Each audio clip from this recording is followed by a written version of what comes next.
Boa noite. Tudo bem, Luiz Gabriel? Tudo sim. E com o senhor? Tudo tranquilo, graças a Deus. Bom, agora está gravando, então. Eu vou retomar desse ponto que eu já comentei na aula passada, mas é só para a gente ter um ponto de partida aqui para poder falar do protocolo IPv6, né? Então, a gente estudou, né, a gente viu aqui no curso, tanto na disciplina de comunicação de dados 1, quanto recentemente nessa disciplina de comunicação de dados 2, o endereçamento IP. Então, como foi dito, né, os hosts que se conectam usando a pilha TCP/IP, que é a suíte de protocolos usados na internet, né? Então, eles precisam de ter uma identificação. Essa identificação é feita através do endereço IP. O endereço IP ele sofreu algumas evoluções ao longo da história, e a versão, digamos, atual, que nós temos em maior quantidade ainda, é a versão 4, que é aquela com 32 bits de tamanho, dividido em 4 grupos de 8, em 4 octetos. No final da aula passada, né, eu apresentei para vocês esse slide, onde são mostrados os órgãos espalhados pelo mundo responsáveis pela distribuição e gerência dos endereços IP, tanto IPv4 quanto IPv6. Né? E esse painel mostra um fato que motivou a busca por uma nova versão de um protocolo, isso há pelo menos 2 décadas atrás, né? E que agora se faz extremamente necessário. Então, a IANA, que é o órgão, né, que controla a distribuição de endereços IP no mundo, né? Então, separa blocos para cada região do globo, tá? Chamada de HERES. E essas HERES que são responsáveis pela distribuição dos endereços em sua região. Então, a ARIN, na América do Norte, a LACNIC, na América Latina, a RIP, na Europa, a AFNIC, na África, e a PNIC, na Ásia e na Oceania. E conforme vocês veem embaixo aqui de cada nome, né, dos HERES, a data em que o endereço IPv4 naquela região se esgotou. Então, na América do Norte, em 2015, aqui na América Latina, 14, na Europa, 2012, na Ásia, 2011, e a previsão para a África era terminar no ano passado. Tá? Então, se a gente considerar que essa previsão foi realizada, né? Então, nós podemos dizer que não existem mais endereços IPv4 disponíveis no mundo. Não significa que eles não sejam utilizados, como eu falei no início aqui. Ainda são os endereços mais utilizados no mundo. Nós temos muito mais dispositivos IPv4 do que IPv6 ainda. Tá? Porém, se alguém necessitar de endereços IPv4, endereços públicos, aqueles que são roteados pela internet, não há mais disponibilidade. Né? O que pode acontecer é uma empresa que, às vezes, detenha a posse de um bloco de endereço IPv4, abra mão desse bloco e aí sim ele estaria disponível para uma outra empresa. Tá? Então, por conta disso, que se buscou a criação de um protocolo novo, de uma versão nova de um protocolo, no primeiro momento, para poder aumentar a capacidade de endereçamento. Então, o IPv4, com 32 bits, ele tem uma capacidade máxima, né, de 4,3 bilhões de endereços. Tá? Uma capacidade máxima teórica. Né? Por que teórica? Porque desses 4,3 bilhões de endereços disponíveis, existentes, né? Alguns são reservados para fins específicos, e com o uso de técnicas como, por exemplo, NAT, então nós temos em várias partes da internet, né, redes locais que utilizam endereços privados. Endereços privados são aqueles que eu expliquei para vocês, que não são roteáveis e, portanto, eles podem ser repetidos. Então, com 4,3 bilhões de endereços IPv4, na verdade, um número muito maior de dispositivos acabou sendo endereçado graças a técnicas como, por exemplo, o NAT. A gente vai falar sobre isso mais adiante no curso, tá? Especificamente no quarto período do curso, a gente trata de NAT junto com outras técnicas, tá? Bom, o endereçamento IPv4, como eu falei, ainda é predominante, e o endereçamento IPv6 começa a ganhar corpo. Então, nós temos a coexistência desses dois esquemas de endereçamento. E as projeções também dão conta de que eles ainda irão coexistir por um longo tempo, por um bom tempo. Tá? E aí existe uma questão importante, né, que tem que ser considerada. É possível uma máquina que utilize o endereçamento IPv4 se comunicar diretamente com outra que tem endereçamento IPv6? Tá? Lembrando que a diferença principal o que motivou a criação do protocolo IPv6 é o tamanho. Né? Então, enquanto o IPv4 tem 32 bits de tamanho, como nós já falamos aqui, e isso nos dá cerca de 4,3 bilhões de endereços. Tá? Por quê? Porque é isso. Porque isso aqui é uma conta simples. 2 elevado a 32. Então, se vocês fizerem isso na calculadora, vocês vão chegar no número exato. Quer ver? Aqui, ó. Vamos colocar aqui, ó. 2 elevado a 32. Né? Dá esse número aqui, ó. 4 bilhões, 294 milhões, 967.296 endereços IP diferentes. Tá? É um número grande, porém já não dá conta mais da internet atual. E o IPv6 tem 4 vezes mais bits, né? 128 bits. Então, são 4 vezes mais bits. O que não significa 4 vezes mais endereços. Tá? Então, aqui eu tenho, se eu pegar o 32 e multiplicar por 4, eu chego em 128. Isso não significa que eu vou ter 4 vezes isso daqui, 16 bilhões de endereços IP. Né? Como é potência de 2, então, na verdade, eu tenho muito, mas muito mais endereços IP. Tá? Por quê? Quando a gente considera a potência de 2, a cada unidade que eu aumento no expoente, eu dobro, né, o valor. Então, só para vocês entenderem, se eu tivesse, por exemplo, 2 elevado a 2, isso é 4. Né? Se eu fizer o acréscimo de uma unidade aqui no expoente, 2 elevado a 3, isso daqui dobra, é 8. Né? 2 elevado a 4, 2 elevado a 4 é o dobro do anterior, é 16. Tá? E por aí vai. Então, 2 elevado a 10, é um número muito utilizado também, é 1024. 1024. E aí, se eu aumento uma unidade aqui no expoente, 2 elevado a 11, né, isso não é 1025, isso é 2048.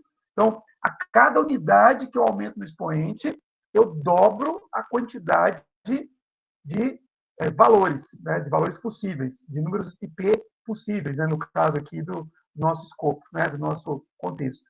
Então, 128 bits não são 4 vezes isso daqui. Né? Na verdade, é um valor muito maior, é 2 elevado a 128. E isso corresponde aproximadamente, né, como está escrito aqui no material, a 341 decilhões. Eu acho que a calculadora nem dá conta de tanto endereço IP, de tanto número que isso daqui representa. Tá? Vamos colocar aqui só para testar. 2 elevado a 128. Tá aí, ó. 3,4, está até com notação científica, né? Vezes 10 elevado a 38. Ou seja, isso daqui é um número com uma quantidade muito grande de zeros, né? Acho que são 36 zeros, se eu não me engano. Tá?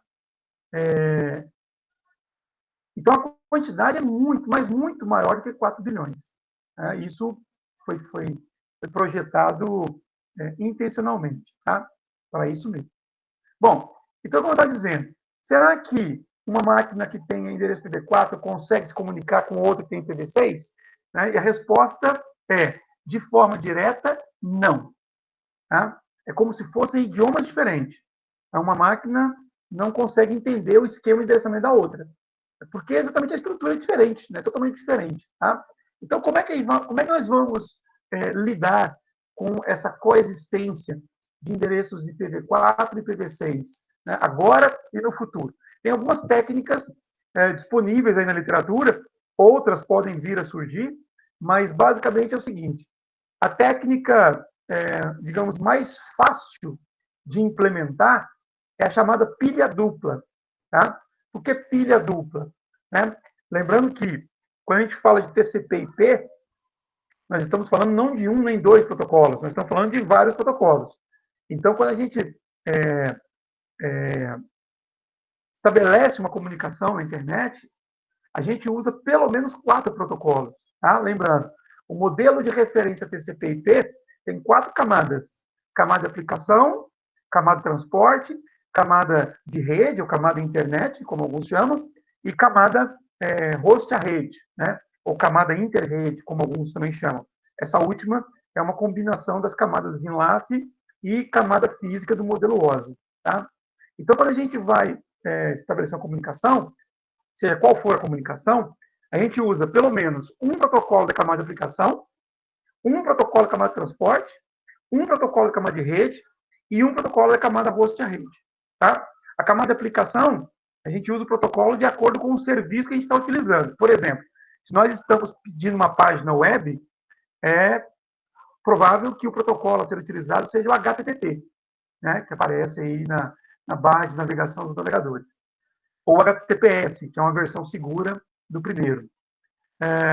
Uma vez que a gente está fazendo a navegação web, a gente usa o HTTP da camada de aplicação, usamos o protocolo TCP da camada de transporte, usamos o IP da camada de rede e vamos usar um protocolo de camada host a rede conforme a situação de conexão física que nós temos. Então, se for uma rede cabeada, par trançado, provavelmente usaremos o protocolo, né, o padrão Ethernet. Se for uma rede sem fio, provavelmente será o padrão Wi-Fi, né, 802.11.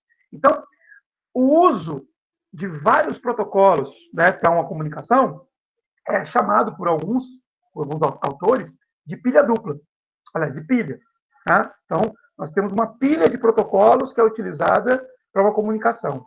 Então, quando a gente pensa na coexistência de IPv4 e IPv6, a primeira coisa, a técnica mais simples, é o uso de uma pilha, né, de protocolos com o IPv4 e uma outra pilha com o IPv6.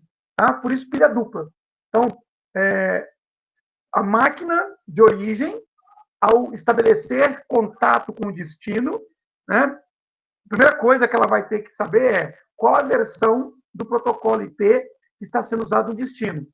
E aí ela monta o pacote, né, o pacote IP, de acordo com a versão usada no destino. Então, se for IPv4, né, a máquina está preparada para isso, a máquina de origem está preparada para isso. Então, ela manda a informação usando o pacote IPv4.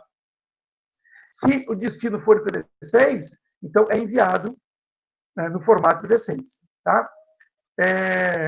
Isso, como eu falei, é a solução mais simples.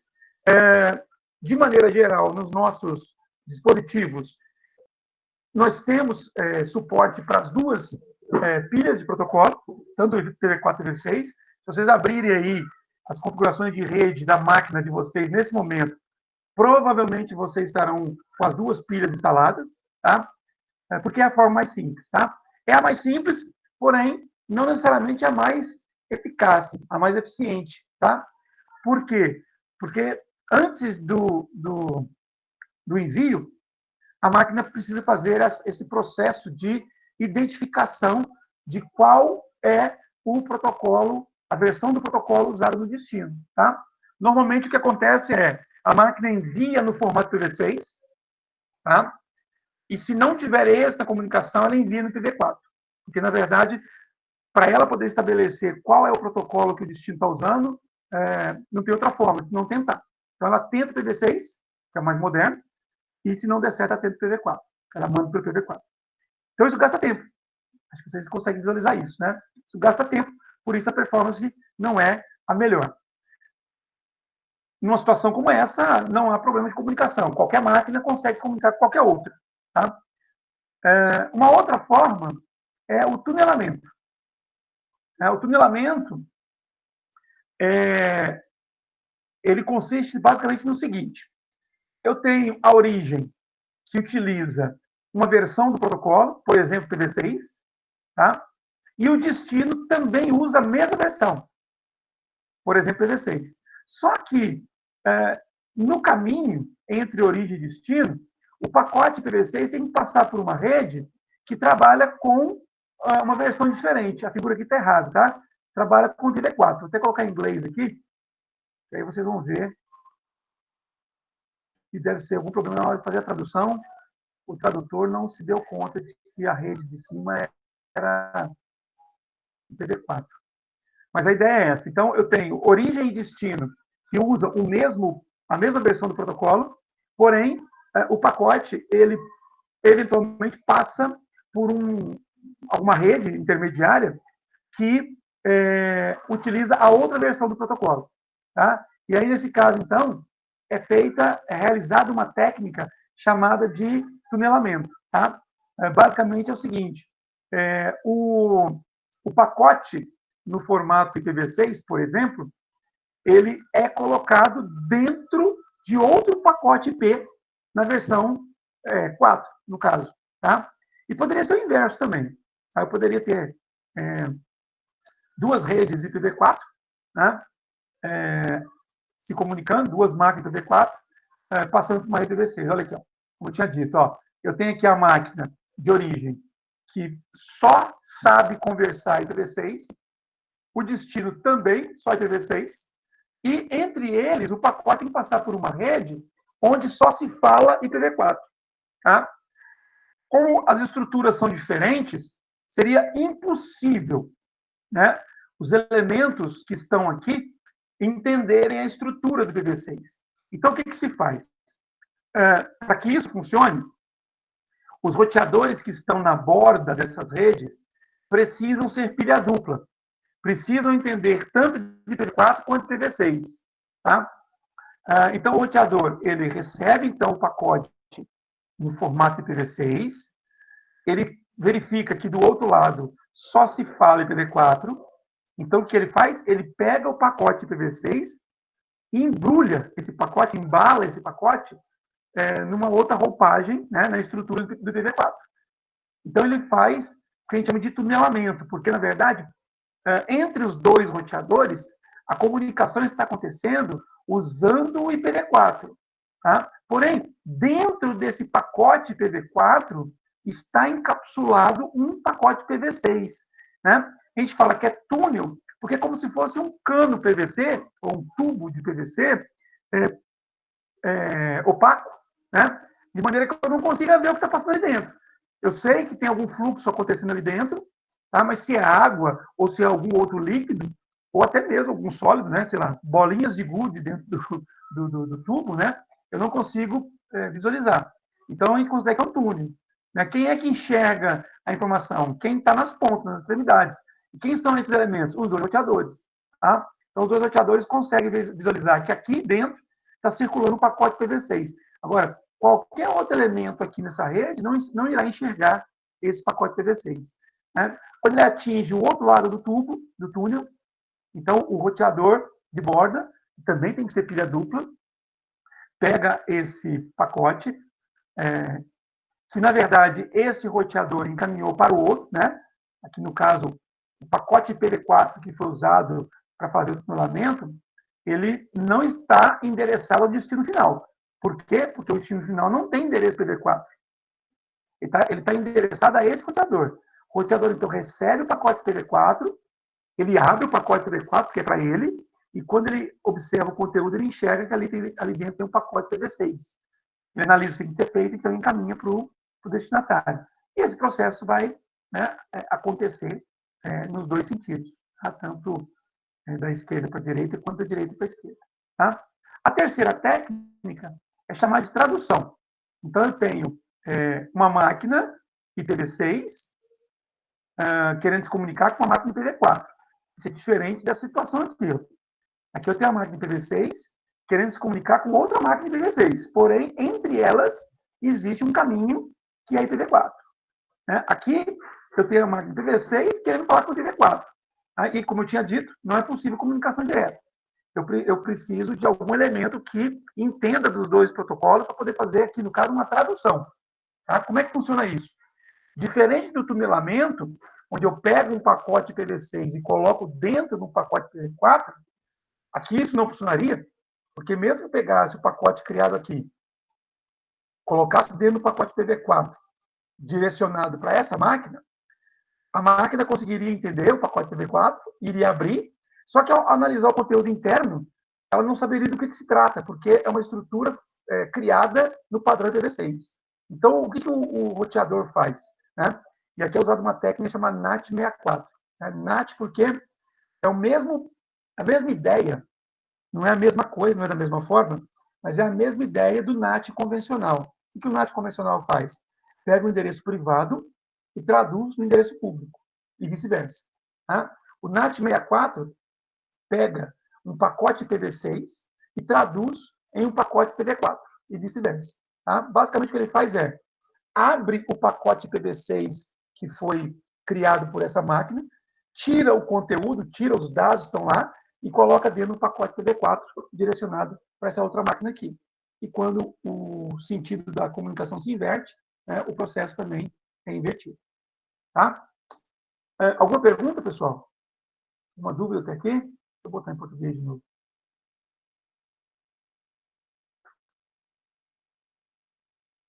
Galera, vocês estão aí? Eu estou entrei agora, professor. Não peguei conteúdo ainda não. Sim, sim. Professor, tá andando aqui, por isso que eu não falei nada. Mas eu estou prestando atenção. Tá, joia. Alguma dúvida com relação ao que eu falei? Não. Beleza. Bom,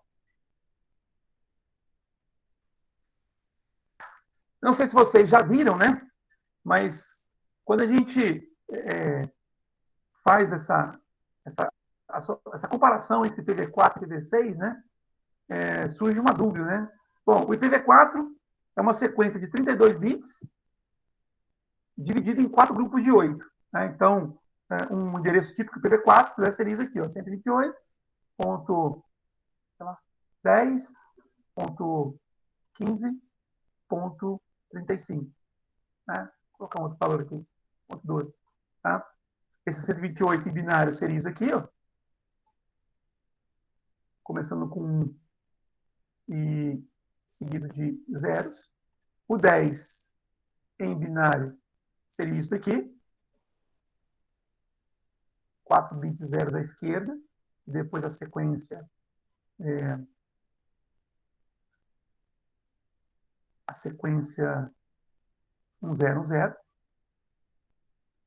O 15 seria isso daqui, 4 bits zeros e 4 bits 1. Né? E o 12, 4 bits zeros, 2 bits 1 e mais 2 bits zeros. Tá? Então, isso daqui seria um exemplo de um endereço IPv4, como vocês estão acostumados. E aqui a apresentação desse mesmo endereço usando o formato binário, né? Só para poder relembrá-los, né, de que o endereço IPv4 é uma sequência de 32 bits. Tá? E o endereço IPv6? Bom, o endereço IPv6 é uma sequência de 128 bits. É muita coisa. É 4 vezes mais. Tá? Então, da mesma forma como a gente não é recomendável trabalhar com endereço IPv4 na forma binária, muito menos IPv6, tá? Porque é uma sequência muito grande e qualquer valor que você trocar, né, qualquer erro que você cometesse, que trocar um 0 por 1 ou um 1 por 0, estaria mudando completamente a sequência binária, tá?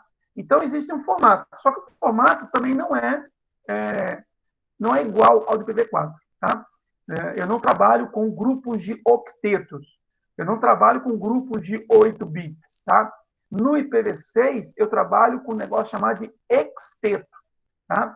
Ou seja, eu trabalho com grupos de 16 bits.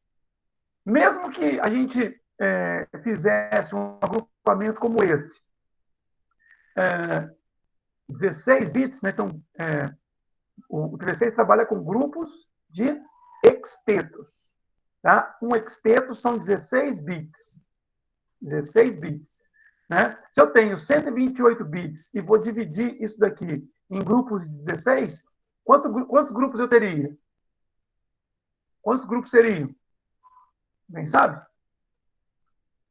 Eu vou escrever aqui. Ó. São 8 hextetos. Tá? Então, se eu fosse escrever... se eu fosse fazer uma representação semelhante a essa, colocando os valores em decimal, separado por ponto, eu não teria 4 valores decimais. Eu teria 8, tá? Porque o agrupamento, né, desses bits me formaria 8 hextetos. Tá? Então, seriam 8. E não seriam 8 valores variando de 0 a 255, como acontece aqui no IPv4, né? Como aqui eu tenho grupos de 16 bits, então, eu teria os valores decimais variando entre 0 e aproximadamente 65 mil. Então, imagine escrever um endereço IPv6, né? Sei lá, desse jeito aqui, ó. 75.222.90.323. E por aí vai, né? 8 grupos. Seria uma coisa absurda de a gente decorar. Tá? Tudo bem. Teria um padrão com prefixo de rede e tal, que a gente vai ver já, como acontece no V4, mas seriam números muito, muito grandes. Tá? Então, o que é que os órgãos, né, os órgãos padronizadores definiram? Cada hexteto, cada grupo de 16 bits, na verdade, seria dividido. Então, cada hexteto, cada grupo de 16 bits é subdividido em grupos de 4 bits. Tá? Então, cada hexteto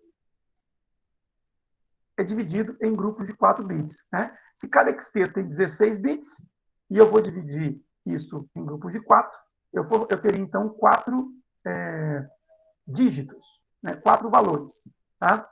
4 grupos de 4. 4 grupos de 4 bits. Tá? Cada um desses grupos, então, é representado por um dígito hexadecimal. Vocês já viram isso no curso? Valor hexadecimal? A gente viu, acho que o Agnaldo. Beleza. Então, vocês já viram já, Que né? vai de A a F, é esse, professor? Na verdade, vai de 0 a F. De 0 a F, verdade. 0 a F, né? Então, vamos lá. Recapitulação rápida. Eu tenho os sistemas de numeração. Tem vários, mas assim, o que a gente vai trabalhar aqui no curso, né? Nós temos o sistema decimal, que é o nosso, tá? Onde os dígitos vão de 0 a 9, tá? E a gente fala que é o sistema de base 10, por quê? Porque são 10 dígitos, tá? Esse é o nosso. Nós temos o sistema binário, que tem 2 dígitos apenas o 0 e 1. Né? Como são 2 dígitos, a gente fala que é base 2. Tá? Nós temos o sistema hexadecimal. Tá? O sistema hexadecimal é composto dos dígitos de 0 a 9 e de A a F. Tá? E se vocês contarem, aqui são 10 dígitos, como acontece aqui, né? E são 6 letras. Então, eu tenho 10 mais 6, eu tenho 16 dígitos, o que então é chamado de base 16. Tá? Então, por que usar o sistema hexadecimal?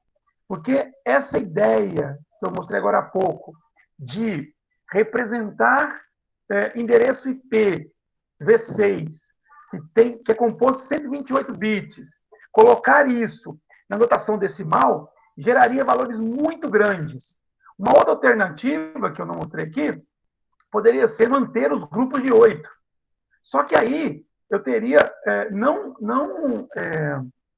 8, mas 16 grupos de 8.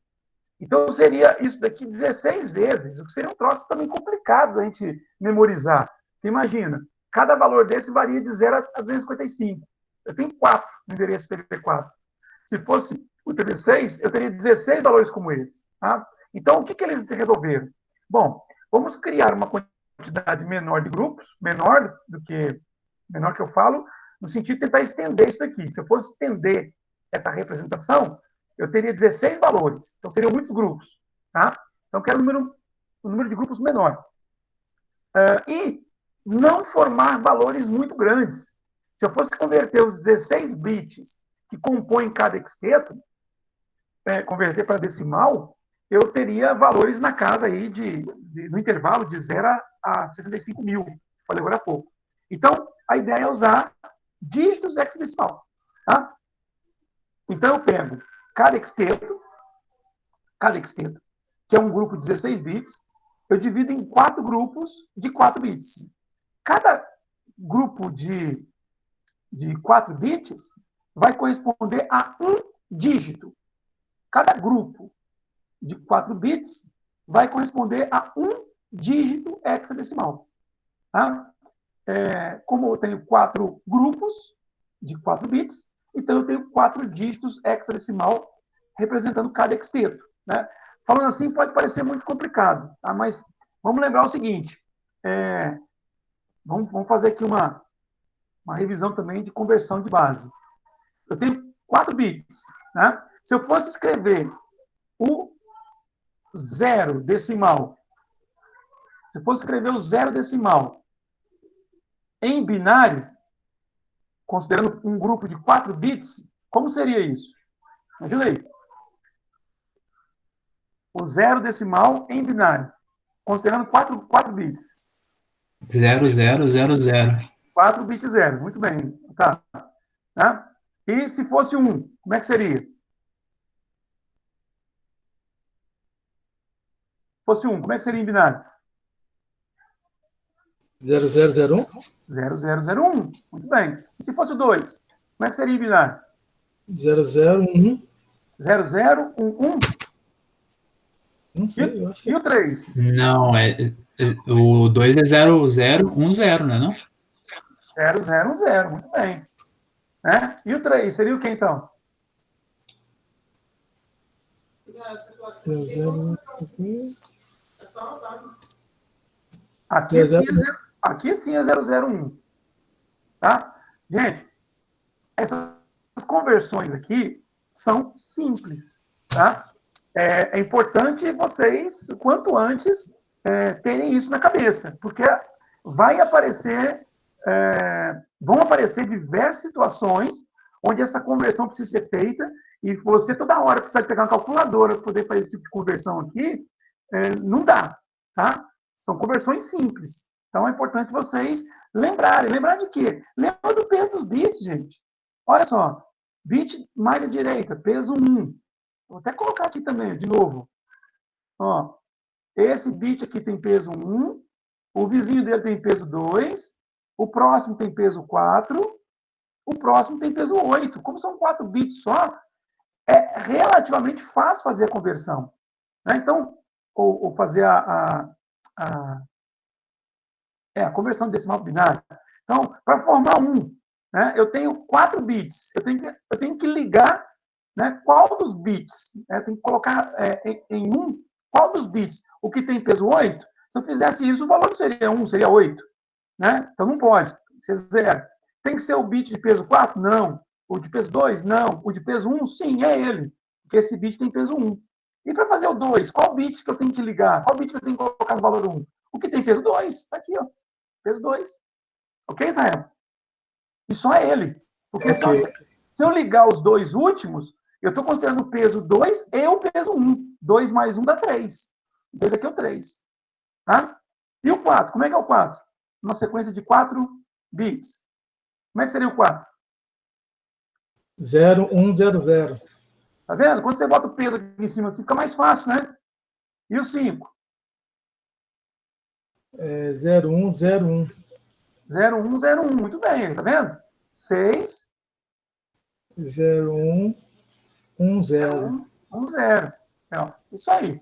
7, Aí 7 vai 0111, eu acho. exatamente. Né?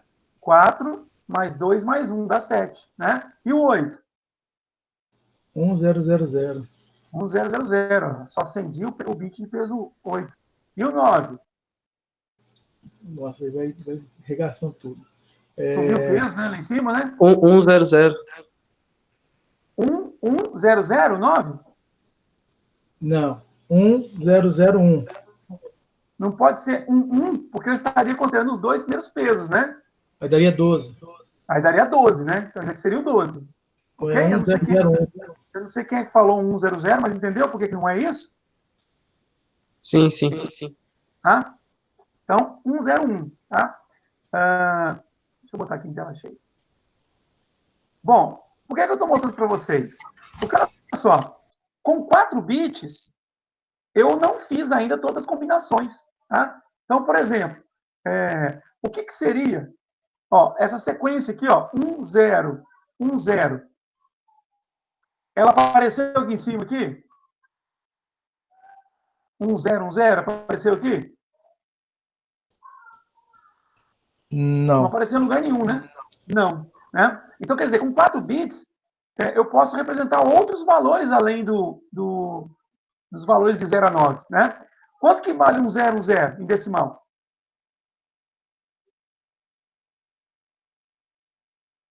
Eu não sei, não. Vale 10, Esse bit aqui tem peso quanto? 8, Peso 8. Né? E esse outro aqui? 10. Peso 2, né? Esse daqui tem peso 2. Então, se somar o peso 2 desse, está aqui em cima, com o peso 8 desse daqui, isso dá 10. Ok, Luiz? Ah, tá. Compreendi agora.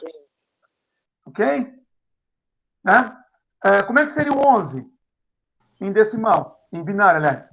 Seria 1011. 1011. Muito bem. Agora vamos ver se o Luiz Gabriel entendeu. Israel, deixa ele responder. E o 12? Como é que é o 12? Ô, desculpa, professor, tá pegando água aqui. Quem é que estava conversando comigo? Não era você? Era o Lucas. Agora há pouco. Não, eu acho que era o Lucas. Fala então, Lucas. Oi. Você estava acompanhando aqui. Como é que é o Calma aí, 12 em deixa binário? eu pensar que eu sou ruim de raciocínio, calma aí. Olha o peso lá em cima. Vai. Ó. Como é que faz mesmo? Eu pego. Acho que é 1011, não é? Não, Mas esse é o de cima. 101 está aqui, ué. É verdade. Então é 1100? 1100. Exatamente. Tá. Porque aí, ó, se eu pegar e somar o 8 mais 4, que é o peso desses 2 bits aqui, dá 12. Eu Tá? sumei E 11. aí segue. Eu vi errado aqui. O 13, 1101. O 14, 1110. E o 15? Como é que é o 15 binário?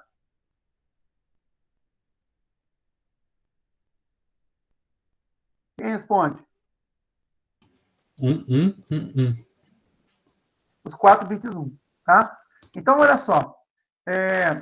Aqui eu tenho apresentado, mostrado para vocês, todas as combinações possíveis com 4 bits. Tá? Eu desafio qualquer um de vocês a escrever uma sequência de 4 bits que não esteja aqui. Não existe. Tá? Todas as combinações estão aqui. Tá? Cada um deles representando um valor decimal diferente. Eu pergunto, quantos valores tem aqui? De 0 até 15? Quantos valores? 16. 16. Né? Então, no sistema hexadecimal, a gente pode considerar que o zero decimal é também o zero hexadecimal. Não tem por que ser diferente. A mesma coisa o 1, a mesma coisa o 2, a mesma coisa o 3, e até o 9 é assim. Tá?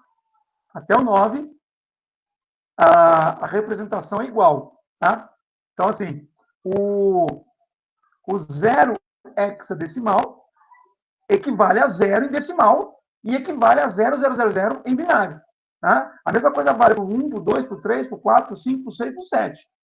Tá? Ou seja, quando eu pego os dígitos isoladamente, 7, 8 e 9, na verdade. Então, os valores decimais são... os valores hexadecimais são iguais aos decimais. Tá? Agora, o 10 decimal equivale ao dígito A, hexadecimal.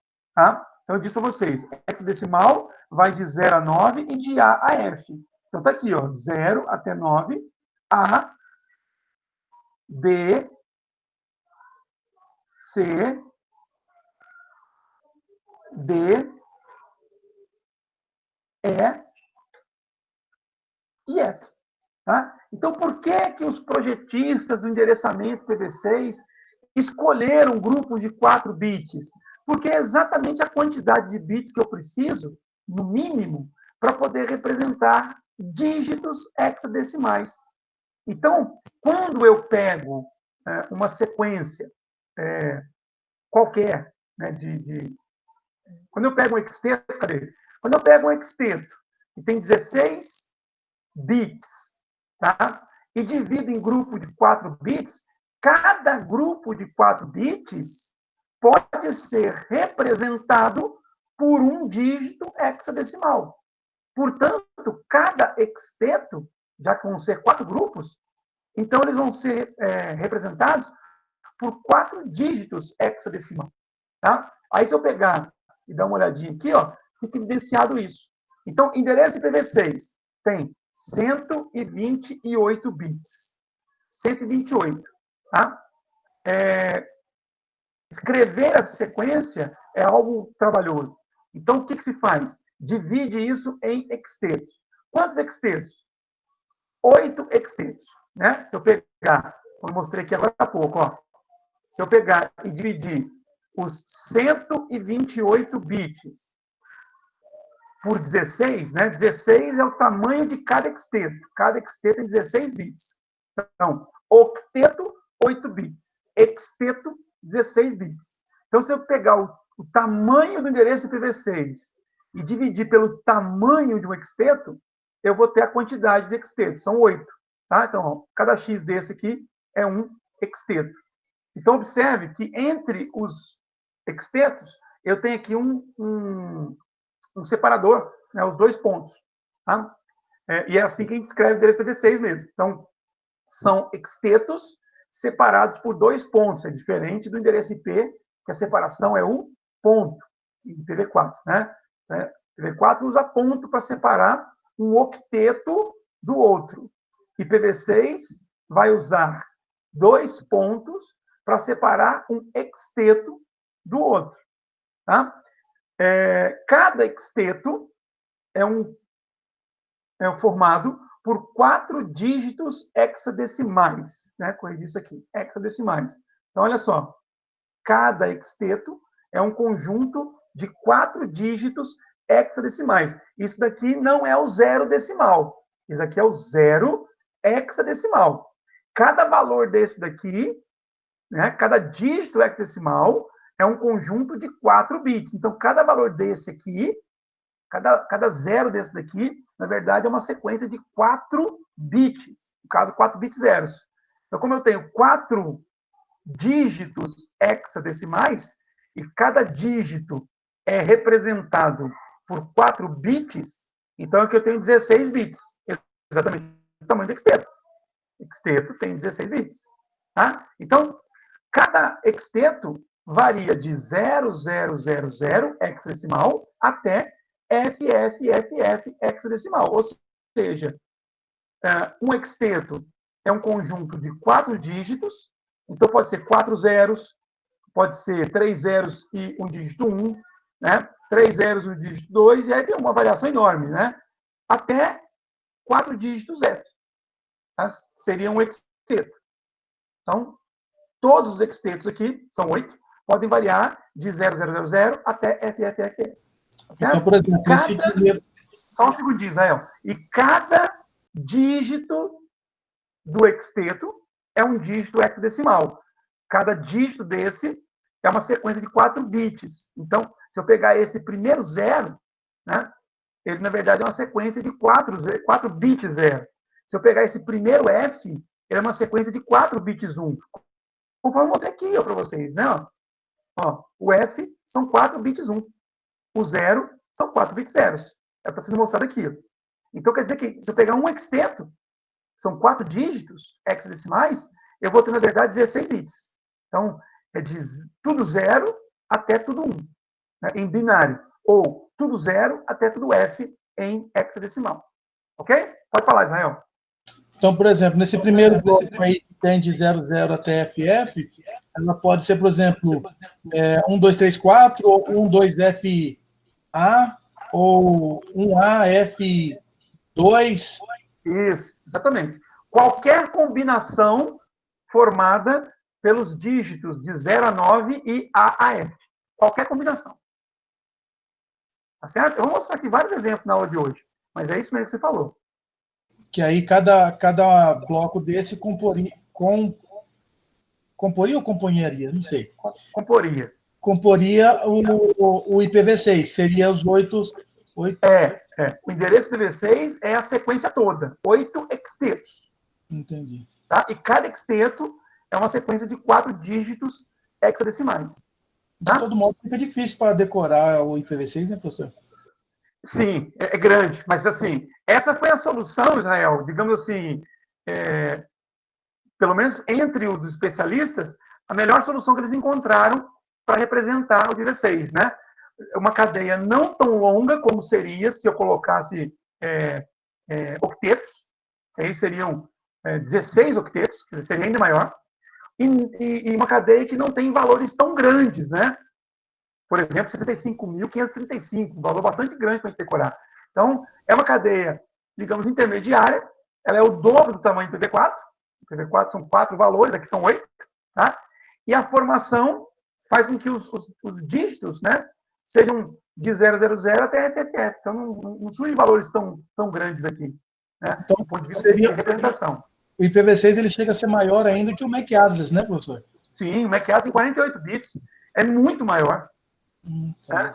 Muito maior. São 80 bits. É hexadecimal, né? Sim, sim. O MAC address do padrão Ethernet são 48 bits. Então, o IPv6 tem 80 bits a mais. É quase 3 vezes o tamanho do endereço MAC Ethernet. Ok, Israel? Ok, tranquilo. Na verdade, assim, se você fizer uma comparação em termos de hexteto, o endereço MAC seria só os 3 primeiros aqui, ó. 3 vezes 16 dá 48. Então, isso daqui seria o endereço MAC, né, se a gente fizer essa comparação, e o restante seria o complemento aqui para o IPv6. Tá? É realmente bem grande o endereço IPv6. Bom, aqui a tabelinha que eu montei aqui na mão, né, com vocês, só para ficar mais fácil de entender. Tá? E aqui alguns exemplos. Tá? Alguns exemplos de endereço IPv6, Israel, que estava perguntando, né? Então, aqui, 2001, 0DB8, 000, 111, 000, 000, 200. Daqui é o endereço IPv6. Tá? No formato chamado de formato preferencial. É o formato completo, onde eu tenho todos os hextetos, todos os 8 hextetos mostrados e todos os 4 dígitos de cada hexteto também exibido. Tá? Então, tem vários exemplos aqui. É claro que olhar para isso daqui e decorar é uma coisa complicada, uma tarefa complicada. Tá? Mas esse é o formato do endereço IPv6. Tá? Então, tem letras aqui, ó. CDF, ABCD, né? A mistura de letras com números, né? FE80, FF02, 02, tá? Então, qualquer combinação, considerando os dígitos de 0 até 9 e as letras de A até E, tá? Bom, felizmente, Israel, existem algumas opções alternativas para a representação de endereço IPv6, tá? Que seguem algumas regras, tá? A primeira regra, omitir zeros à esquerda. Então, esse endereço IPv6 aqui, que está no formato preferencial, ou seja, os 8 extetos sendo exibidos, tá? Lembrando, cada conjuntinho desse aqui, separado por 2 pontos, é um exteto, tá? Então, tenho aqui os 8 extetos, e dentro de cada exteto eu tenho 4 dígitos hexadecimal, completo, tá? Omitindo zero à esquerda, eu posso fazer isso aqui, ó. Então, 2001 não tem zero à esquerda, fica do mesmo jeito. O 0 DB8 vira só DB8, tá? Por quê? Porque zero à esquerda, em qualquer sistema de numeração, não muda. Não tem peso, não tem valor. Tá? Então, se eu tirar o zero aqui, não muda o valor do endereço IPv6. Diga, Israel.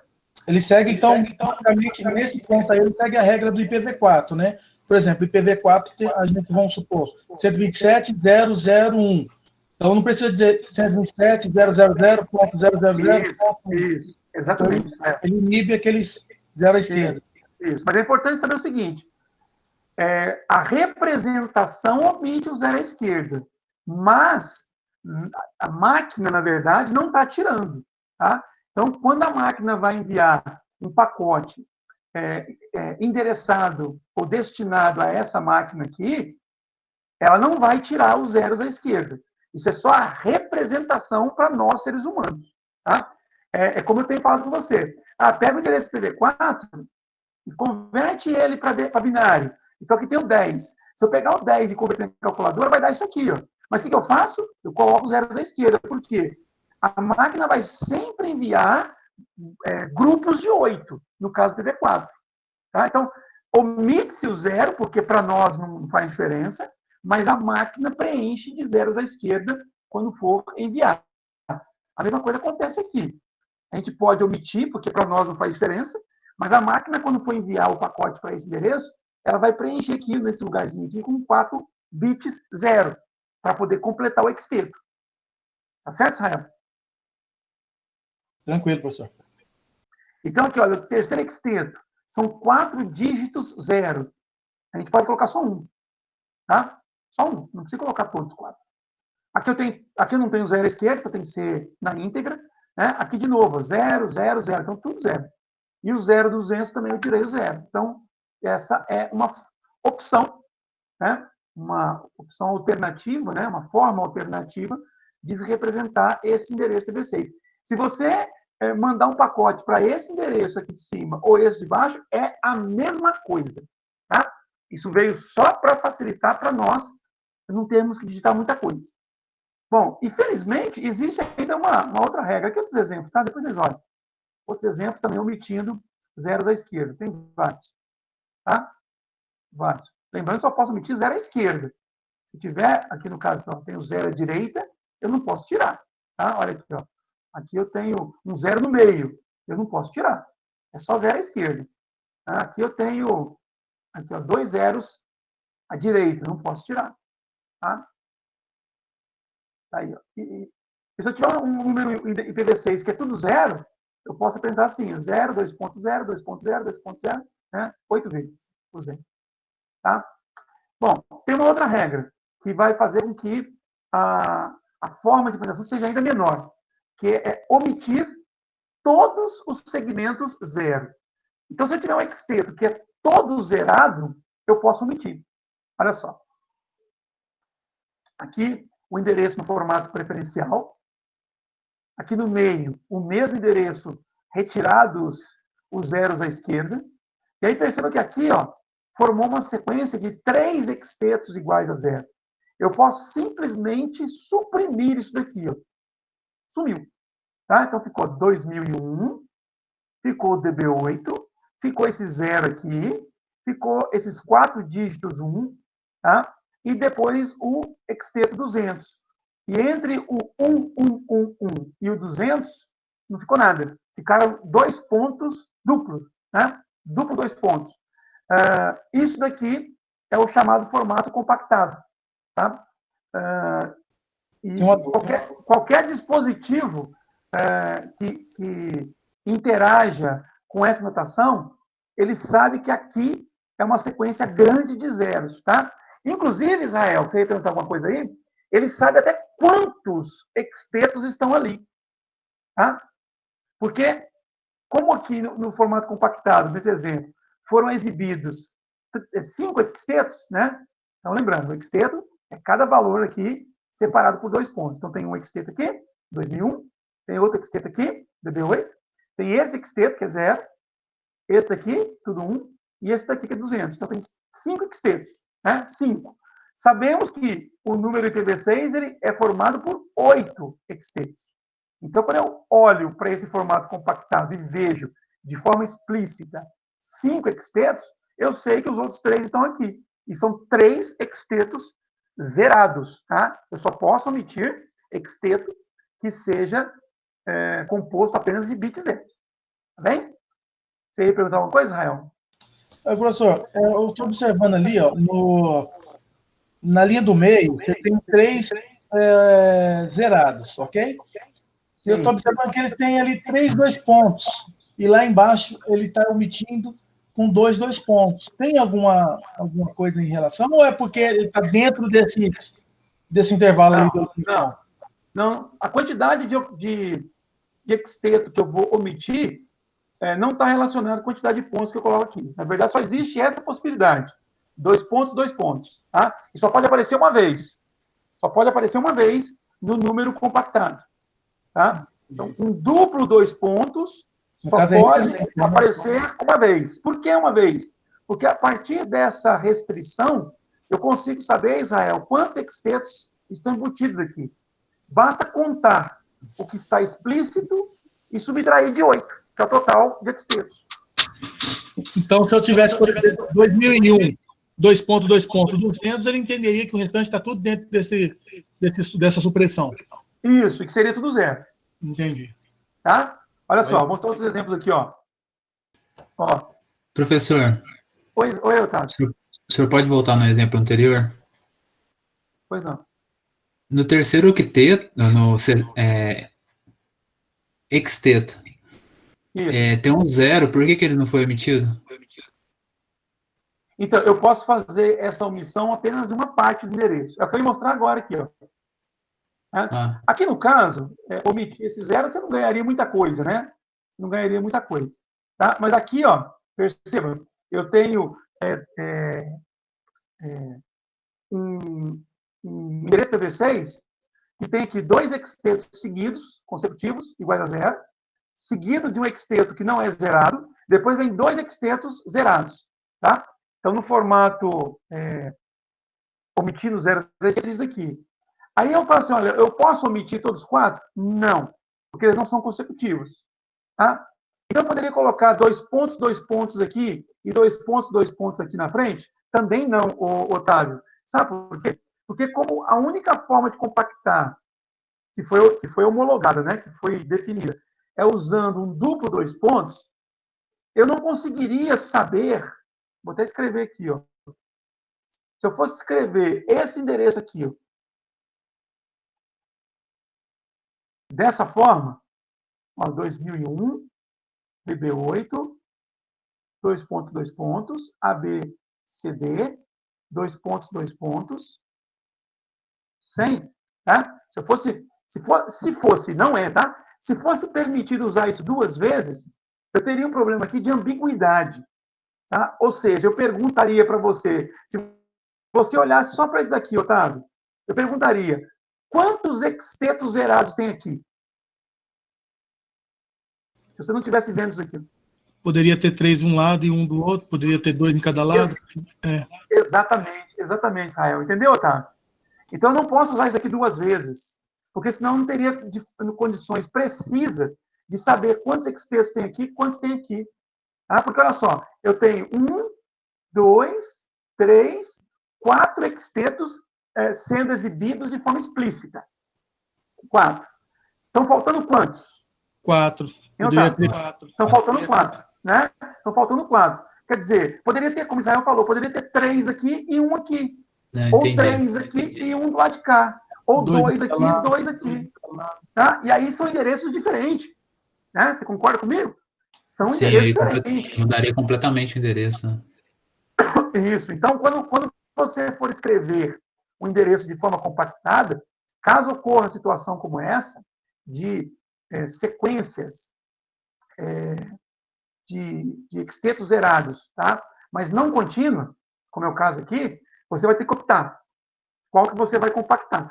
A regra, quer dizer, regra não. Você pode escolher à vontade, tá? Mas é claro que, pensando na maior redução possível, você vai compactar aquela sequência que seja maior. Quando empata, como é o caso aqui, 2 sequências, 2 extetos aqui e 2 extetos aqui, aí tanto faz, tá?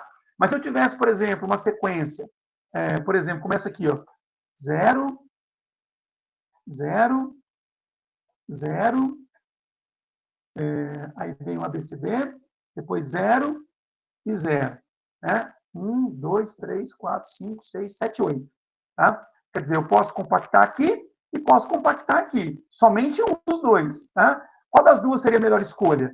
Compactar esses 3 ou compactar esses 2? No sentido de encurtar mais. Possui mais zeros, né? Isso. Então, não que a outra seja errada, tá? Mas a melhor escolha seria isso aqui, ó. A, B, C, D, e aí o outro tem que repetir. 0, 0. Tá? Porque estaria encurtando mais. Agora, se eu quisesse fazer isso daqui, ó, não está errado, tá, gente? Não está errado. Posso fazer isso aqui, ó.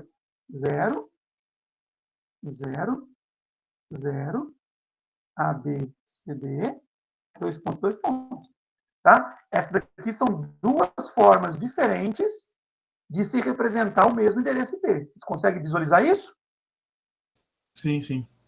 Agora, se vocês observarem aqui a quantidade de dígitos que eu coloquei, ó, até pela proximidade aqui, dá para ver que esse daqui ficou maior, né? Tem 3 caracteres a mais do que em cima. Por quê? Porque eu compactei aqui a parte menor, a parte de 2 extetos só. Tá bom? Beleza, gente? Os demais estão entendendo? Estão acompanhando o raciocínio? Isso aqui, eu estou falando só de representação, tá? Ainda vamos falar de muita coisa para vocês. Caio, Lucas, Luiz Gabriel. Não, tá certinho. Acompanhando? Acompanhando aqui. Beleza. Oi, Israel. Tem alguma data ou projeção para extinguir ou erradicar o uso do IPv4? Israel, se existe, eu desconheço. Vai chegar um momento que vai usar só o IPv6, né, no caso. Essa é a expectativa, né? Só que, assim, uma das coisas que as entidades que cuidam da internet, que cuidam da padronização da internet, procuram fazer, é não inviabilizar a conexão de ninguém. A internet ela foi criada de uma forma que, uma vez que a pessoa entrou, né, as mudanças que eventualmente ocorram, né, serão feitas de maneira a permitir que essa pessoa continue. A pessoa é que tem que sentir necessidade de mudar. Essa é a filosofia. Entendi. Então, por exemplo, só um exemplo, né? Você pega lá o HTML, né, que é a linguagem usada para criar os sites. Ela começou lá atrás de uma forma muito simples, e se você comparar o HTML5, que é o padrão atual, com a primeira versão, você tem muito mais recursos. Tá? Agora, se você quiser continuar desenvolvendo, sei lá, em HTML1, você pode, só que você vai conseguir fazer sites muito, como é que eu vou dizer, muito primitivos, né? Sem muitos recursos. E aí, se você está querendo vender um site para alguém, provavelmente você não vai conseguir, porque o apelo visual dele não seria interessante. Tá? Então, assim, a expectativa é que no futuro só tem IPv6. Mas se por acaso alguém está trabalhando com uma maquininha antiga que não tenha suporte IPv6, né, pela filosofia, né, da internet, essa pessoa vai continuar usando vai poder continuar usando a internet. Agora, se ela só tem IPv4 e o restante da internet é IPv6, o alcance dessa pessoa vai ficar limitado. Você consegue entender isso? Ela vai sentir necessidade de mudar, mas isso não vai ser imposto. Eu imaginei pelo seguinte, eu fiz uma comparação até esdrúxula em relação à TV digital. Por exemplo, o analógico ele deixou de funcionar de uma hora para outra. Eles definiram ali 2 anos, até entrou o governo, nesse caso, do ano, do ano de conversores, lembra? Então, acredito que seria em tese nisso. Só que como se trata de IPv6 e IPv4, uma coisa mais ampla, né, teve bilhões e bilhões de equipamentos já gerados aí com esse tipo de tecnologia, eu imaginei que as organizações teriam um prazo para fazer essa mudança. Mas aí, Israel, eu te falo que, como eu falei no início da aula, a coexistência dos dois protocolos já está prevista, né? Tanto para o momento atual quanto para o futuro. E é mais fácil você fazer essa coexistência, porque nós estamos falando de software, né?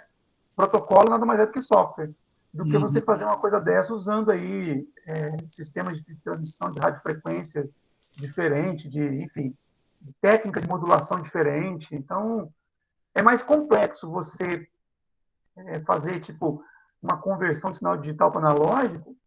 Quer dizer, tem equipamentos, né, que fazem isso, né? Mas tem as transmissoras, enfim. Eu considero que é mais complexo o exemplo que você colocou do que manter IPv4 e IPv6 junto. Posso estar enganado também, tá? É só uma visão aqui particular. Eu acho que é mais fácil manter IPv6 e IPv4 funcionando juntos, enfim, pro resto das nossas vidas, pelo menos. E, como eu falei, vai chegar um momento que talvez a pessoa que queira se manter no IPv4 vai se sentir, de certa forma, excluído, né? Porque não vai conseguir alcançar algumas vai ficar obsoleto, então, digamos assim. Algumas melhorias da rede, né? E vai acabar trocando. Tá? Mas, assim, entendi. Eu sou mais velho que vocês, né? Então, assim, eu acho que na minha vida eu não vou ver uma internet só IPv6 puro, não. Né? Eu acredito que vocês também não, por mais novos que vocês sejam. Eu vou sim, professor, vou morrer com 110 anos. Mas mesmo daqui a, sei lá quantos anos você tem hoje, né? Mas mesmo daqui a 90, 80, 90 anos, eu suponho que tem entre 20 e 30, né? Eu acho que ainda não vão ter IPv6 e IPv4, sei lá. É só um achismo mesmo, tá? Tem nada técnico na minha fala, não. Tá bom? Vamos seguir aqui. Então, aqui alguns outros exemplos. Olha só, aqui eu tenho uma sequência de 3 extetos zerados, né? Então, ele foi substituído pelo 2.2 pontos. Tá? Olha aqui que legal. Aqui eu tenho 6 extetos zerados em sequência. Então, o número fica bem compacto, tá vendo, Israel? Então, essa sequência grandiosa aqui virou um FF02 2.2.1. Está suprimindo 6. Porque são 6 zerados em sequência. Tá? Isso daqui, enquanto ainda nós estamos no início da distribuição, e os endereços de IPv6 que são distribuídos têm muitos zeros, então isso aqui vai ser muito usado. Tá?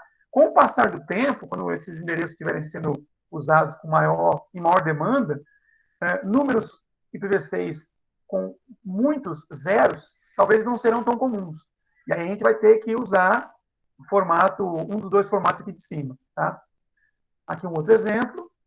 Tá? Aqui, olha só que legal, 7 extetos zerados.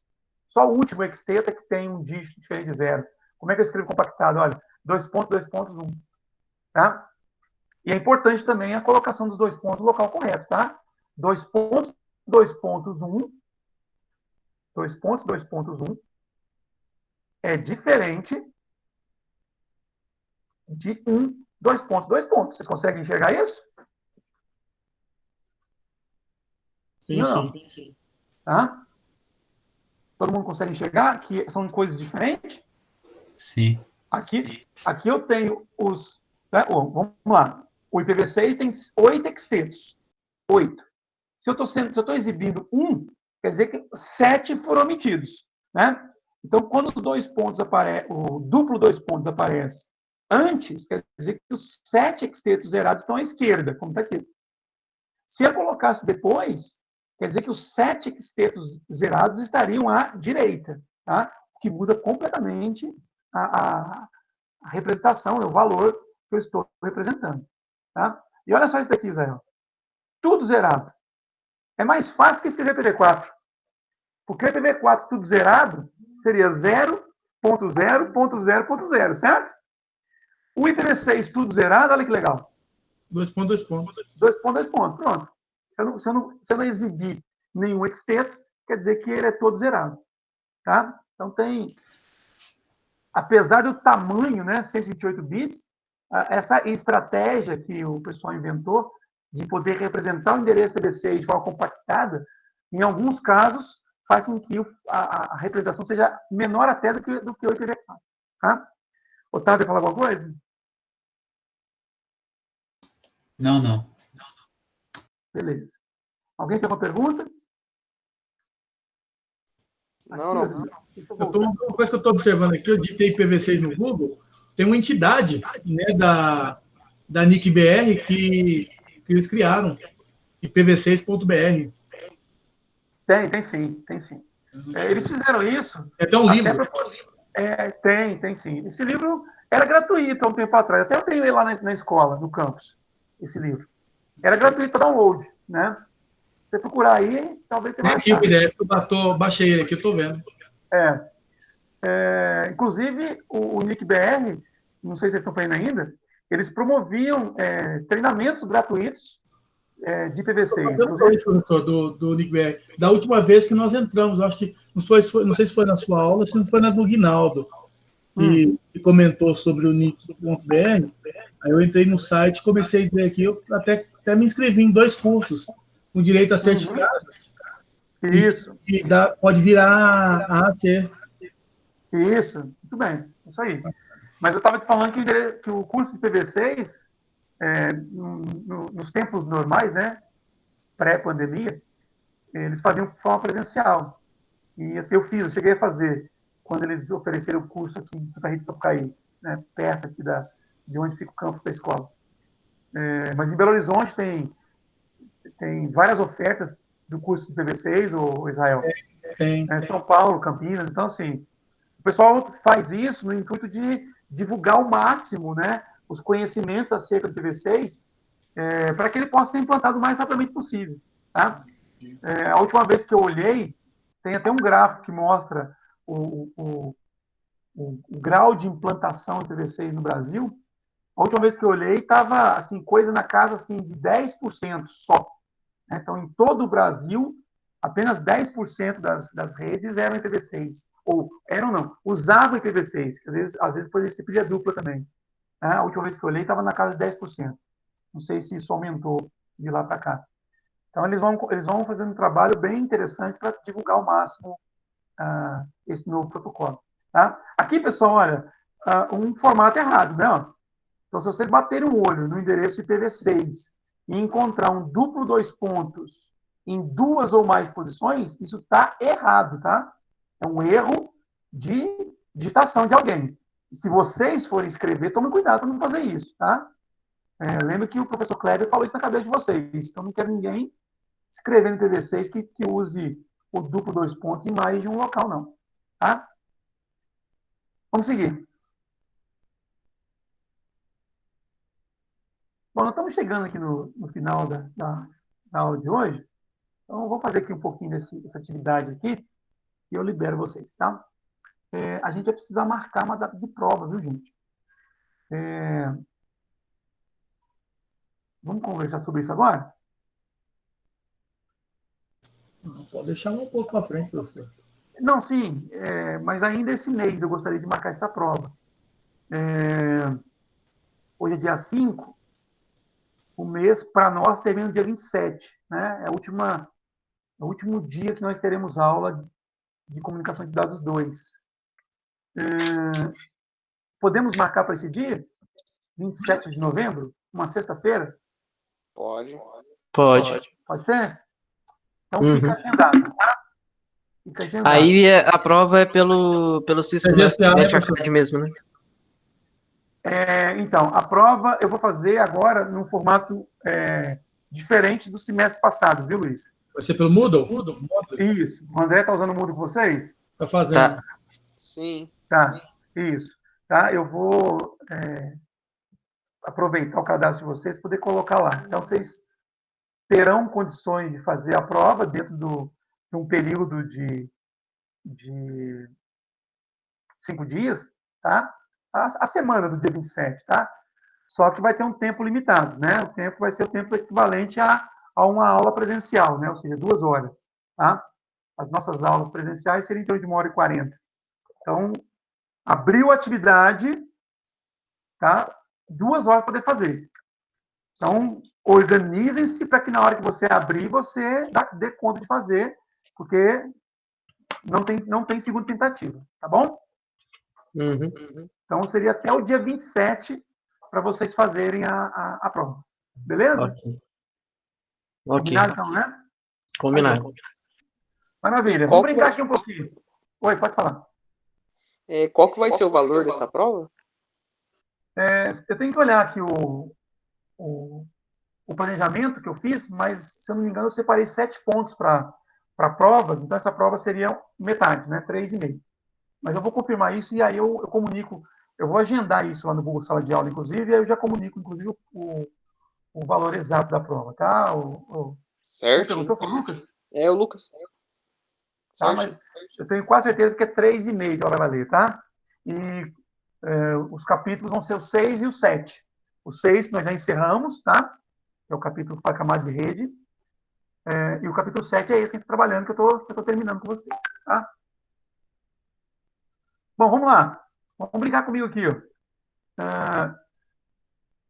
Aqui eu tenho o endereço IPv6 no formato preferencial, tá? Com todos os dígitos hexadecimal. E como é que seria a representação desse número somente omitindo os zeros à esquerda? Fala para mim aí. Seria 2001. 2001, aqui não tem o que omitir, né?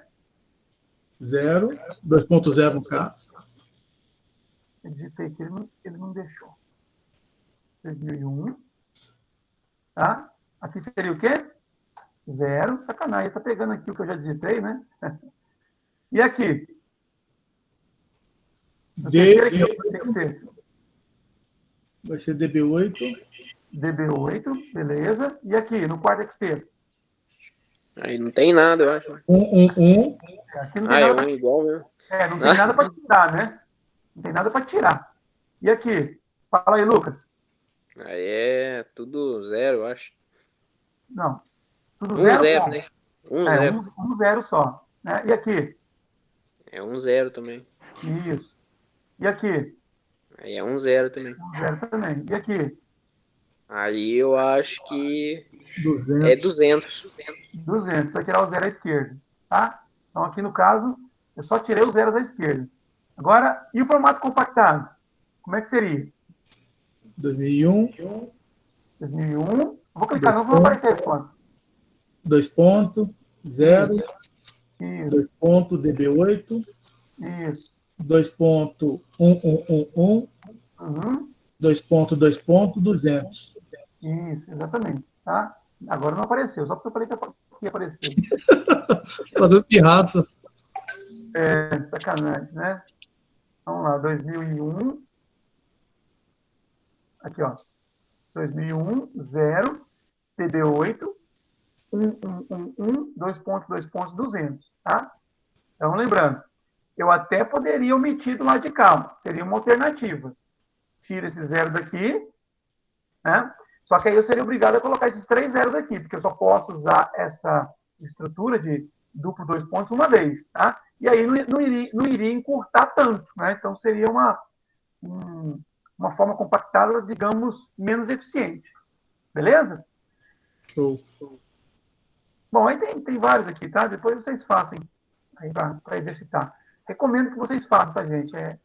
Quanto mais vocês praticarem, melhor, tá bom? Uma outra coisa antes da gente encerrar. Todos vocês estão com o PECT Tracer em condição de uso? Eu tô sim. Israel tá? Sim. Luiz tá? Eu tô, só que eu não tô sabendo usar, não. Mas eu tenho. Eu também tô meio perdido. Tá, eu já disponibilizei para vocês, eu vou resgatar aqui o endereço, uma videoaula onde eu mostro o uso do PECT Tracer, tá? Lá no nos meus vídeos no YouTube, tem isso lá. Eu vou colocar aqui para vocês poderem praticar, tá? Ok. Porque é o seguinte, pessoal, eu até cheguei a agendar e acabei não falando com vocês e passou o prazo, mas enfim, não preocupe com isso não. O capítulo 6, diferente dos outros capítulos que nós já fizemos atividades aqui na Academia Cisco, Professor, eu queria deixar o professor, eu fiz uma coisa errada. pode falar, Otávio. Eu fiz o teste ao invés do exame do capítulo. Eu fiz isso também nos primeiros. O Otávio é calouro, né, Israel? Calouro de calor, né? Eu fiz Aí isso. depois eu vi que eu tinha feito isso e eu consegui fazer as outras atividades já no exame do capítulo. Tá, mas você chegou a fazer o exame de capítulo 6? Não, eu não fiz, porque, tipo, fechou, né? Eu vi isso Você não depois. conseguiu fazer no prazo. Tá. Não, a gente abre, não tem problema não, tá? Os outros aí também já cometeram esse pecado também. Eu comi essa bola aí. Mas eu queria falar o seguinte, o capítulo 6, diferente dos demais, além do exame, que é teórico, ele tem essa avaliação de habilidades práticas, tá? Eu tinha aberto até aqui, ó, venceu junto com o exame capítulo, só que eu não comuniquei a vocês, né? Então, eu vou reabrir. É importante que vocês façam. Eu vou deixar um prazo de 2 semanas para vocês fazerem, para vocês se organizarem aí, tá? Quem ainda não mexeu com o Pact Tracer, fazer o beabá ali, os primeiros passos, tá? Recomendo que dentro do capítulo, né, você pegue, antes de fazer a avaliação, pega as atividades Pact Tracer, para quem não fez, para poder se familiarizar com a ferramenta, viu, Lucas e Luiz Gabriel? Façam essas atividades Pact Tracer para poder praticar e aí depois façam avaliação de capítulo, tá? De avaliação prática. Então, essa avaliação prática, diferente do exame de capítulo, ela vai exigir que você utilize o Pact Tracer. Tá? Então, quando você clica na avaliação, você não precisa nem abrir o Pact Tracer, tá, gente? Presta atenção no que eu estou falando aqui. Ó. Vocês vão abrir a avaliação, tá? E na hora que você for fazer, ele vai carregar lá um conjunto de pacotes, tá? Para poder fazer a interação do NetAcad com o Pact Tracer. E na hora que vocês clicarem em iniciar, o próprio site vai abrir o Pact Tracer da máquina de vocês. Tá? O próprio site abre. Aí você vai lá, faz o que tem que ser feito, tá? E não precisa salvar e enviar, não. Você volta, depois que você concluiu a configuração pedida lá no Pact Tracer, você volta na avaliação, tá? E aí você pede para poder concluir. Aí ele vai salvar, fechar e submeter a resposta de vocês, né, na plataforma e a nota vai ser gerada, tá? Automaticamente. Então, vocês fazem a configuração e ele já gera a nota para vocês, tá? Quando vocês forem fazer, eu até pretendo, assim, liberar uma aula minha para que vocês possam fazer durante a aula, caso queiram, tá? Porque se tiver alguma dúvida com relação a esse procedimento de abrir e fechar, eu já auxilio durante a aula, tá? Mas se quiser fazer antes ou quiser fazer depois, também fica à vontade. Outra coisa que é importante dizer, infelizmente, ou não sei como é que vocês estão aí de inglês, essa avaliação aqui só tem em inglês, tá? Então, por isso que eu falo, dediquem um tempo, faça com calma também. Vocês terão, se não me engano, 4 horas para poder fazer atividade, então, mesmo que você tenha que pegar alguma coisa e traduzir para o português, lá usando o Google Translate, dá tempo, tá? Não é tão complexa a atividade, mas ela está em inglês, tá? Então, é uma coisa que vocês devem já estar preparados. Quando forem abrir a atividade, falam assim, não, Clé, mas não tem nada em português aqui, não tem não, tá? As instruções são todas em inglês. Tá joia? Então, eu vou ativar de novo, e vou deixar aberto por 2 semanas, tá? Eu espero terminar esse capítulo 7 ainda entre essa semana e semana que vem, e aí vocês estariam prontos para poder estudar para a prova, tá? Então, hoje é dia 5, eu vou abrir isso daqui mais 2 semanas, até o dia 20, ou seja, 1 semana antes da prova, tá? Para vocês entregarem isso daqui. Lembrando que fazendo isso, vocês estão estudando para a prova também. Tá joia? Certinho. Professor, para Ok. Pode falar. Então, essa avaliação vai ser aberta hoje até o dia 27? Não, até o dia 20. A prova é no dia 27, tá? Ah, tá. Entendi. Quem mais ia perguntar alguma coisa? eu ia perguntar, nesse NetAcad gera um certificado depois que termina, né? Você tem que concluir todos os capítulos e fazer as atividades finais do curso. E fora esses exames que a gente faz, a gente tem que fazer esses do Pact Tracer também? Sim, tem que fazer. Isso é uma exigência da Cisco, tá? Bom, para a minha disciplina, se você não faz, por exemplo, essa avaliação de habilidades práticas, você estaria perdendo muito pouco de nota, porque eu separei uma pontuação para todos os exames, né? Então, cada um deles não vale muita coisa. O objetivo principal é vocês treinarem. Vocês viram as fotos que eu mandei lá no grupo do WhatsApp lá? Eu tive na escola ontem. Sim. Eu tive na escola ontem, me deu até saudade, né? Entrei no laboratório, ele está lá impecável, né? Esperando vocês. Os equipamentos lá são todos da Cisco. Então, essas avaliações aqui, essas atividades práticas no simulador, se vocês fizerem, ao irem para o laboratório físico, vocês vão simplesmente mudar, né, de um roteador e suíte virtuais para o real. Porque a configuração é do mesmo jeito, é igualzinha. Né? A única coisa que tem que fazer a mais é conectar um cabo, né, da máquina que vocês vão estar usando para configurar no roteador, no switch e o cabo de energia, né? Óbvio, né? Então, isso daqui, confia em mim, essas avaliações e essas atividades práticas que eu tenho mostrado para vocês estão preparando vocês para o mão na massa, tá? Se vocês fizerem isso agora, quando nós tivermos a oportunidade de ir para o laboratório de redes, vocês se sentirão mais à vontade do que se chegar lá cru, tá? Os comandos serão os mesmos. As ações que vocês têm que fazer são as mesmas, tá? E se você pensar, Cleber, mas eu não vou trabalhar com Cisco, eu vou trabalhar com MikroTik, né? O conceito não muda. Aí vai mudar a questão de como configurar o equipamento, né? Isso não tem jeito. Muda de um fabricante para o outro.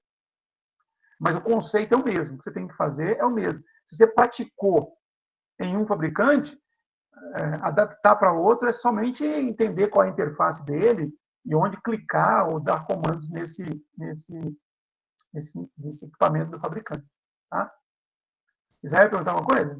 Professor, esse certificado aí, o senhor falou que ele vale AC, né? Não, ele não vale. Se você quiser apresentar como AC, você apresenta. Eu acho que ele vale, se eu não me engano. Teve um aluno mais antigo aí que falou que ele vale. Não, se você quiser apresentar, ele conta como... Você sabe quantas horas que ele conta? Eu acho que são 70, são 70 horas, Israel, mas não tenho certeza, tá? Se você entrar na página do NetAcad e procurar pelos cursos da Cisco, ele vai te mostrar lá qual a carga horária de cada curso. Aí você pega lá o módulo 1, né? Introduction to Network, né? Introdução às redes. Aí vai te mostrar a carga horária do curso, tá? Entendi. Show. Bom, estou marcando aqui para o dia 20 de novembro, tá? 20 de novembro, 23h59. Então, vocês têm de hoje, né? Já estou liberando aqui, até a sexta-feira, daqui a 2 semanas, poder fazer isso aqui. Beleza? Eu vou pegar um desses dias, de hoje até o dia 20, para liberar a aula para vocês fazerem durante a aula, caso queiram. E aí eu estarei aqui no Meet para poder auxiliá-los na questão do acesso, tá? À atividade. Não vou traduzir nada para ninguém e nem vou dar dicas, tá? A questão é vocês. Depois a gente pode até corrigir a atividade. Tá joia, pessoal? Se não tiverem mais nada, nenhuma pergunta, eu encerro por aqui, já até passou da hora. E a gente se fala amanhã. Tranquilo. Então, beleza. Então, boa noite para vocês. Boa noite. Boa noite. Até amanhã, então. Até amanhã. Um abraço. Valeu, galera.